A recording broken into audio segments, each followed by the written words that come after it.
آپ یقین کریں مر جانے کو جی چاہتا ہے۔ جناب ابراہیم کی دعائیں، فَمَا رَبَّنَا إِنِّي أَسْكَنْتُ مِنْ ذُرِّيَّتِي بِوَادٍ غَيْرِ ذِي زَرْعٍ عِنْدَ بَيْتِكَ الْمُحَرَّمِ، اے اللہ میں نے اپنی کچھ اولاد کو نا ایک ایسی وادی میں ٹھہرایا ہے جہاں کھیتی نہیں ہوتی، جو سرسبز و آباد نہیں، بنجر زمین ہے، وہاں میں نے ٹھہرایا ہے، پر عند بیتک المحرم ٹھہرایا ہے تیرے حرمت والے گھر کے پاس۔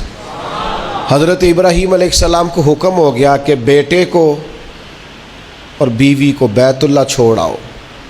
اولاد بزدل کر دیتی ہے بھائی، چند سالوں کے لیے پردیس لوگ جاتے ہیں تو روتے ہوئے جاتے ہیں۔ غیر معینہ مدت کے لیے جناب ابراہیم اپنے لخت جگر کو، اور بیٹا بھی عام نہیں، حضرت اسماعیل علیہ السلام اتنے سونے تھے کہ ان جیسا خوبصورت کوئی نہیں۔ جناب ہاجرہ کو اور بیٹے کو تھوڑی سی کھجوریں دے کے، مشکیزہ پانی کا دے کے بیت اللہ کے پاس بِوَادٍ غَيْرِ ذِي زَرْعٍ، قرآن کہتا ہے ایسی وادی جہاں کھیتی نہیں ہوتی، بنجر جگہ چھوڑا جناب ابراہیم نے۔ پلٹنے لگے تو جناب ہاجرہ دامن تھام کے کہنے لگی بیٹے کو چھوڑ کے جا رہے، پتر کو چھوڑ کے جا رہے، مجھے چھوڑ کے جا رہے۔ حضرت ابراہیم چپ ہیں۔ میری بہنوں، اپنے شوہروں سے سوال پوچھنے والیوں نہیں ہوتے کچھ سوالوں کے جواب شوہر کے پاس۔ اپنے بزرگوں سے سوال پوچھنے والے بیٹوں نہیں کچھ سوالوں کے جواب ہوتے۔ روز اپنے بڑوں کو کٹہرے میں کھڑے کرنے والوں کچھ سوالوں کے جواب نہ پوچھا کرو۔ کچھ راز ایسے ہوتے ہیں جن کے بارے میں نہ گفتگو کرو۔ پوچھا خاتون نے کیوں چھوڑ کے جا رہے ہو؟ جناب ابراہیم چپ ہیں۔ پھر پوچھا کیوں چھوڑ کے جا رہے ہیں؟ وہ خاموش ہیں، کیونکہ بات ہی بڑی انوکھی ہے، بیٹے کو چھوڑ آنا، بیوی کو چھوڑ آنا ایسی جگہ جہاں کھیتی کوئی نہیں، پانی کوئی نہیں۔ پھر حضرت ہاجرہ خود ہی بولی، فرمانے لگی آپ چھوڑ کے جا رہے ہیں یا رب کا حکم ہے؟ تو حضرت خلیل کہنے لگے ہاجرہ اللہ کا حکم ہے۔ تو تسلی حضرت ابراہیم نے دینی تھی نا کہ ہاجرہ فکر نہ کرنا، رب کا حکم ہے، تو گھبرانا نہ، یہاں خیر ہوگی۔ جب حضرت ہاجرہ نے سوال کا جواب لیا اللہ کا حکم ہے کہ اللہ کا حکم ہے، اب حضرت ہاجرہ بولتی ہیں اور جناب خلیل سے عرض کرتی ہیں ہماری فکر نہ کرنا، اس لیے کہ جس رب نے کہا ہے نا یہاں چھوڑ جاؤ وہ بڑا کریم ہے، وہ ہمیں ضائع کبھی نہیں کرے گا۔ وہ کر تو صحیح نا تو یہ بھروسہ اپنے رب۔ سیکھ جناب اسماعیل کی والدہ جناب ہاجرہ سے، سیکھ جناب ہاجرہ سے اللہ پہ بھروسہ کرنا۔ اللہ کبھی ہمیں ضائع۔ پانی ختم ہو گیا تھوڑی دیر میں مشکیزے کا، کھجوریں ختم ہو گئیں، بیٹا پیاس سے زمین پر ایڑیاں مارتا، جناب ہاجرہ دوڑ کے ادھر جاتی صفا پہ، پھر دوڑ کے مروہ پہ، پھر صفا پہ، پھر مروہ پہ، 7 چکر لگائے۔ فرشتے نے آ کے اس جگہ پر مارا جہاں جناب اسماعیل کی ایڑیاں لگتی تھیں، زمزم جاری ہو گیا، مالک ہو گیا ایک دفعہ جناب ہاجرہ کا جانا آنا۔ تو کریم نے فرمایا میرا کلیم چھوڑ آیا، میری پیاری بندی ہاجرہ اس کے کہنے پہ وہاں رک گئی۔ دکھوں کے دن تھے، تکلیفوں کے دن تھے، میری رضا پر وہ ٹھہر گئے، صبر کیا۔ اب دیکھو نا قیامت تک میرا انعام دیکھو۔ ہاجرہ تو پانی کے لیے دوڑی تھی نا سلام اللہ علیہا، تو وہ سامنے پانی کا کوڑر لگا ہے، ٹھنڈا بھی ہے اور سادہ بھی ہے، لیکن مالک فرماتا ہے حاجیو دوڑو، دوڑو مروہ پہ، دوڑو صفا پہ، ان الصفا والمروہ من شعائر اللہ، یہ صفا و مروہ اللہ کی نشانیاں ہو گئیں۔ تو رب کی رضا پہ صبر کرنا، اور صبر کر کے تجھے تھوڑی سی مشقت کرنی بھی پڑی نا تو مالک کا انعام دیکھ۔ قیامت تک جو عمرہ کرنا جائے گا، حج کرنے جائے گا، پانی سامنے پڑا ہے پر دوڑنا پڑے گا۔ دوڑو میلین اخدرین، دوڑو ان کے بیچ۔ کیوں؟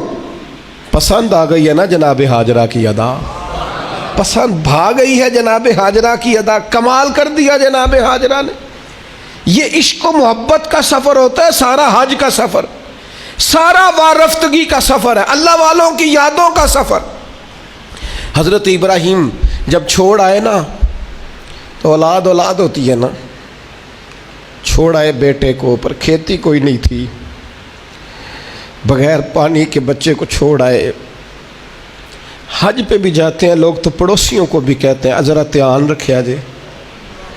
100 قسم کی باتیں لوگ، بچے ہوتے ہیں نا، اولاد ہوتی، چھوڑ تو گئے، پر پھر حضرت کلیم ایک کونے میں بیٹھ گئے اور کہنے لگے ربنا انی اسکنت من ذریاتی بواد غیر ذی زرع عند بیتک المحرم.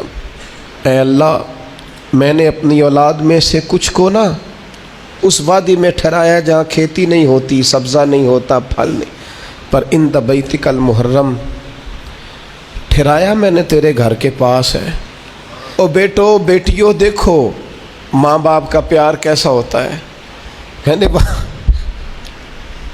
میں نے ٹھہرایا ہے وہاں.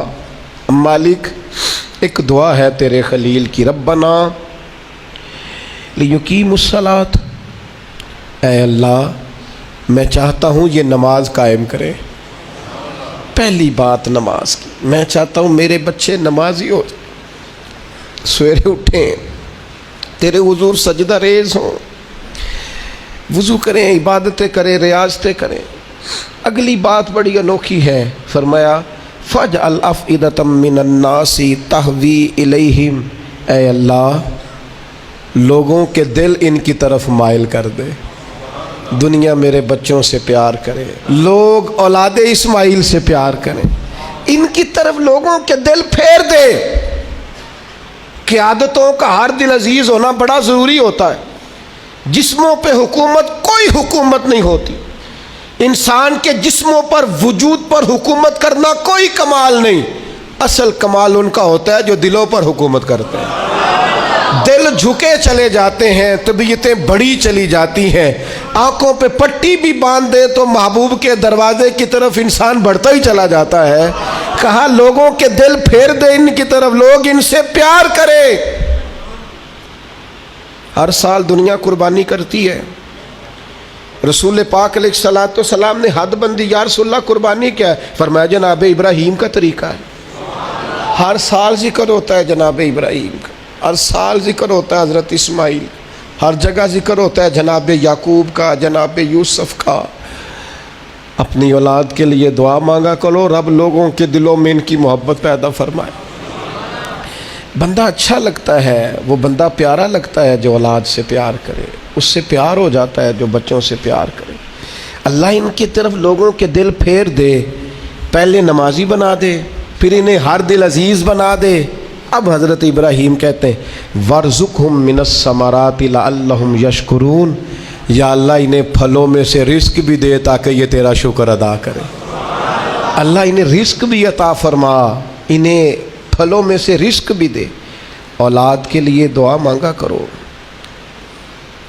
انہیں اللہ روزی دے وسیع، اولادیں کسی کی محتاج نہ ہوں، بچے کسی کے دست نگر نہ ہو، کسی کے ہاتھ نہ دیکھنے پڑیں، کسی کی طرف بڑھنا نہ پڑے. آگے ارشاد فرماتے ربنا انک تعلم ما نخفی وما نعلن.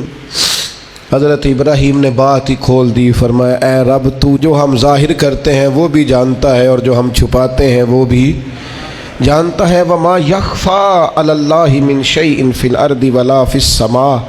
اللہ پر کوئی چیز چھپی ہوئی نہیں، نہ زمینوں میں نہ آسمانوں میں. پھر اولاد کے لیے دعا مانگی جا رہی ہے.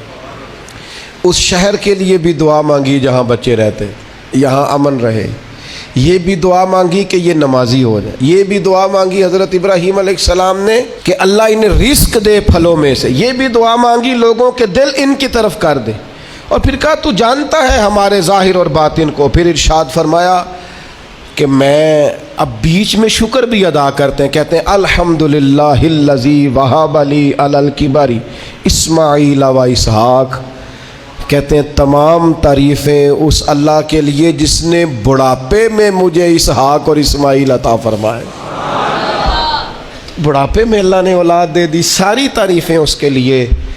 پھر ارشاد فرماتے ہیں ان ربی لسمیع الدعا. بے شک میرا رب دعاؤں کا سننے والا ہے.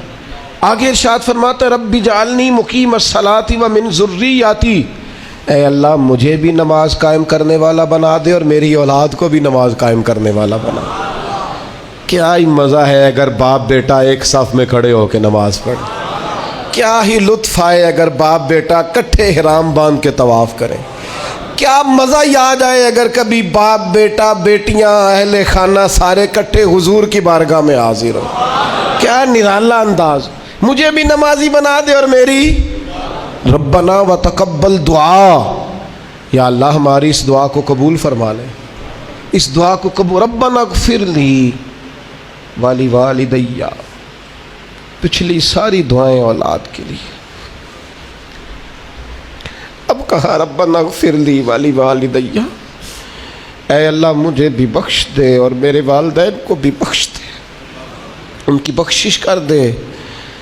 وَلِلْمُؤْمِنِينَ يَوْمَ يَقُومُ الْحِسَابِ، اور جس دن تو حساب لے اس دن تمام مومنوں کی بخشش فرما دے، اللہ سب کو بخش دے حساب والے دن۔